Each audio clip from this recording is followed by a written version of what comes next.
My name is Naomi Ellison. I was 29 when my mother's 65th birthday became the evening that quietly rewrote the story my family had told about me for years. By the time I arrived, the backyard was glowing beneath strings of warm lights. Crystal glasses caught the last orange streaks of sunset, and laughter drifted across the lawn like music I no longer knew the words to. My mother had always loved hosting parties that looked effortless, though I knew how carefully every detail had been arranged. Every flower, every folded napkin, every guest seated exactly where she wanted them. I stood near the entrance for a moment, smoothing invisible wrinkles from my navy dress. I had almost convinced myself not to come.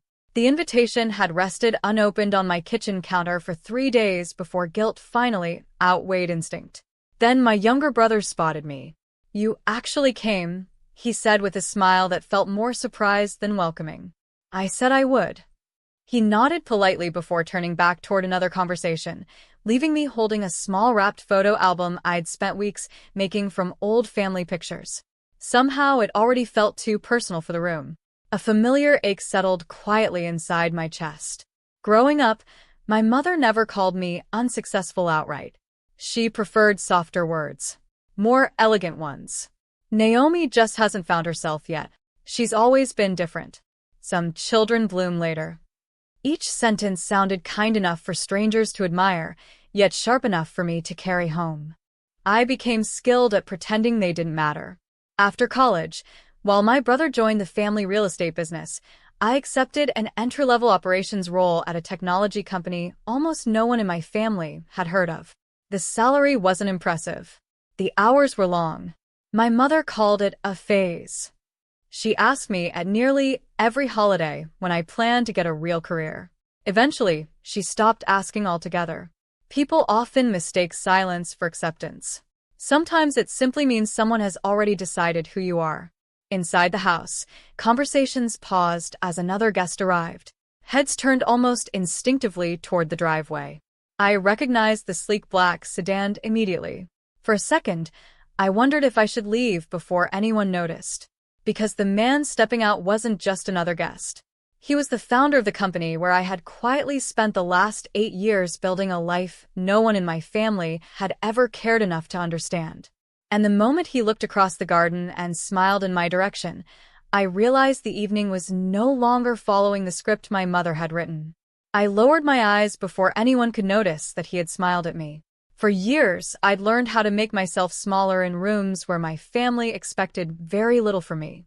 Old habits don't disappear just because your life changes. They wait quietly beneath your confidence, ready to remind you who you used to believe you were. My mother hurried toward our guest with a warmth I'd rarely seen directed at me. She greeted him by name, thanked him repeatedly for coming, and proudly introduced him to relatives who suddenly stood a little straighter. To everyone there, he was the most successful person they had ever met.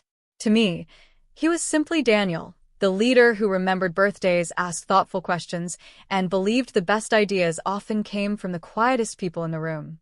He caught my eye again from across the garden and gave a small nod. Nothing dramatic, just enough to let me know he had seen me. It brought back a memory I hadn't visited in years. My first week at the company had been overwhelming. I was 21, carrying a notebook everywhere because I was terrified of forgetting something important. During a meeting, I suggested a small change to an internal process. The room fell silent, and I immediately wished I could take the words back. Daniel had looked around the table before saying, "Let's hear the rest of Naomi's idea." It wasn't praise that stayed with me. It was permission. Permission to finish speaking. Permission to believe my voice belonged in the room. That single moment quietly changed the direction of my career.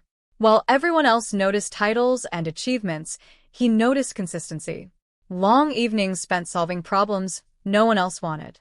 Mistakes admitted honestly instead of hidden. Teams that worked better because people trusted one another. None of those things made for impressive family conversations. Whenever my mother asked how work was going, I would answer, "It's going well." She would smile politely before changing the subject to my brother's latest property deal. At first, it hurt. Later, it simply became predictable. As the birthday dinner began, Guests gathered around long tables decorated with white roses and candlelight. My mother tapped her glass gently, asking for everyone's attention. I already recognized the smile on her face. It was the smile she wore whenever she was about to tell a story she believed everyone would enjoy. Only this time, I had the uneasy feeling that I already knew who the punchline would be.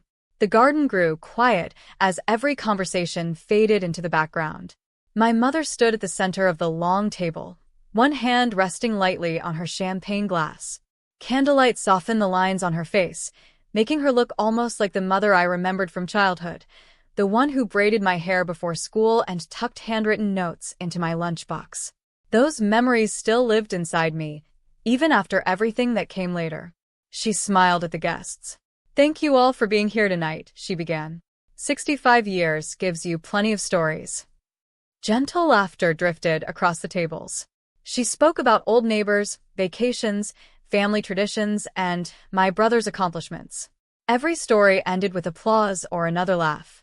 I found myself smiling too, not because I felt included, but because everyone else did. Then she looked in my direction.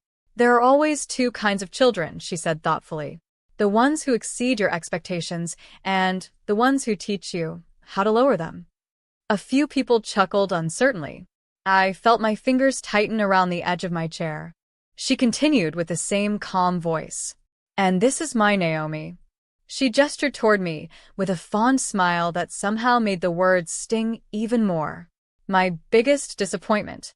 She was always the dreamer in the family. We kept hoping she'd eventually figure life out. The silence that followed was heavier than the laughter before it. No one knew where to look. Some guests stared at their plates. Others offered uncomfortable smiles, unsure whether they were expected to laugh again. My brother shifted in his seat but said nothing. I had imagined this moment so many times over the years. I thought I would defend myself. I thought I would finally tell her how deeply those labels had followed me into adulthood. Instead, I simply sat there. Because the strangest thing about old wounds is that they don't always hurt the way you expect. Sometimes they just make you tired. I looked down at the photo album resting beside my chair. Inside were pictures of birthdays, camping trips, Christmas mornings, and ordinary afternoons when we still looked like a family that understood one another.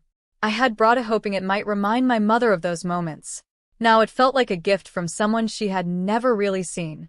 Then, before anyone could fill the silence, I heard another chair slide back. It wasn't mine. It was Daniel's. And every head in the garden slowly turned toward him. For a brief moment, all I could hear was the soft rustle of leaves above us. Daniel stood without rushing, buttoning his jacket almost absent-mindedly. There was no anger on his face, no dramatic expression, only the quiet composure that had earned people's respect long before they admired his success. My mother smiled, assuming he was about to offer a birthday toast. "Daniel," she said warmly, "it's such an honor to have you here." He returned the smile politely. "The honor is mine, Margaret." His voice was calm enough that no one sensed what was coming. "I've spent the last 8 years working with Naomi." A few relatives glanced at me, surprised. My mother laughed softly. "Well, she's certainly been fortunate to work for your company." Daniel paused. Then he looked directly at me before speaking again. "I don't think that's the right way to describe it." The air seemed to grow still. When Naomi joined us, she wasn't the loudest person in the room. She rarely asked for recognition. If something went well, she thanked her team. If something went wrong, she accepted responsibility before anyone asked. His words weren't exaggerated. That made them impossible to dismiss. I've watched people with impressive resumes come and go. I've seen brilliant minds fail because they couldn't listen. Naomi did something much harder. She made everyone around her better. I felt heat rising to my face. Not from embarrassment, from the unfamiliar feeling of being seen. He reached into the inside pocket of his jacket and unfolded a single document. "This morning," he continued, "our board approved a decision we've been preparing for months." He looked toward the guests, then back at me. "Later this year, I'll be stepping away from day-to-day leadership." A murmur spread across the tables. "And after a unanimous vote, we've chosen the person who will succeed me." He let the silence settle naturally. I didn't come tonight simply to celebrate Margaret's birthday. His eyes met mine once more, steady and kind. I came because I wanted to congratulate Naomi Ellison in person before the news becomes public. The garden fell completely silent. I am proud to introduce the future CEO of our company, my successor. No one applauded. Not because they disapproved. Because the room was still trying to catch up with a truth that had quietly existed for months, one that my family had never thought to ask about. For several long seconds, no one spoke. The only sound was the faint clink of someone's fork against a plate before they quickly set it down. Even the children playing in the yard seemed quieter, as though the evening itself had paused to listen. My mother stared at Daniel, then at me. "I'm sorry," she said slowly. "Did you say CEO?" He nodded once. "Yes." She blinked several times, searching my face for an explanation I had apparently been carrying for months. "You never told us." I almost smiled. I tried. The words surprised even me. They came gently, without accusation. "I told you when I was promoted to regional director. You asked if it meant I'd finally have weekends free." A memory surfaced. The following year, I had mentioned leading an international project. She had interrupted to show everyone pictures of my brother's new vacation home. Another time, I had shared that I was speaking at a leadership conference. She had looked at her phone and asked if I could help choose centerpieces for her birthday party instead. None of those moments had felt cruel on their own. Together, they formed a pattern that was impossible to ignore. Daniel quietly folded the document in his hands. "I didn't realize," he said respectfully, "that Naomi's accomplishments weren't well known here." His words carried no judgment. That somehow made them heavier. Around the table, relatives began exchanging uncertain glances. A few of them asked me questions they had never thought to ask before. "What does your company actually do? How long have you been leading teams? How many people report to you?" I answered each question calmly. Not because I needed their approval anymore. Because I no longer felt the need to hide. Then my aunt whispered something that reached me despite the distance. I had no idea. Neither had I years ago. I had believed that if I worked hard enough, one day my family would naturally become curious about the life I was building. Instead, I realized something far more difficult. People only discover what they're willing to notice. And sometimes, the deepest loneliness isn't being underestimated. It's realizing the people closest to you stopped looking long before you began to grow. The conversation drifted into smaller groups, but the atmosphere had changed. The easy laughter from earlier had disappeared, replaced by thoughtful silence. People spoke more softly now, as if they were afraid to disturb something fragile that had finally come into the light. I slipped away from the table and walked toward the edge of the garden. The old wooden swing beneath the maple tree was still there.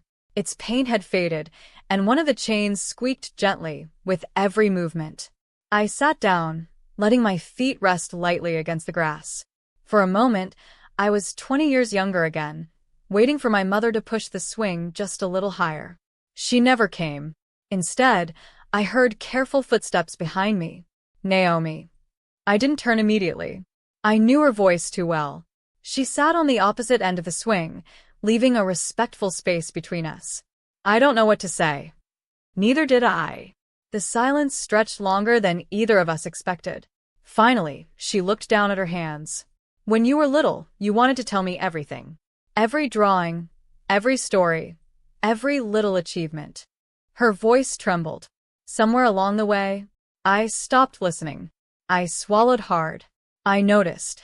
There was no anger in my reply, only truth. She nodded slowly, tears gathering in her eyes before she brushed them away. "I kept comparing you to your brother, because his path made sense to me. I understood it. Yours didn't. Instead of asking questions, I assumed you were falling behind."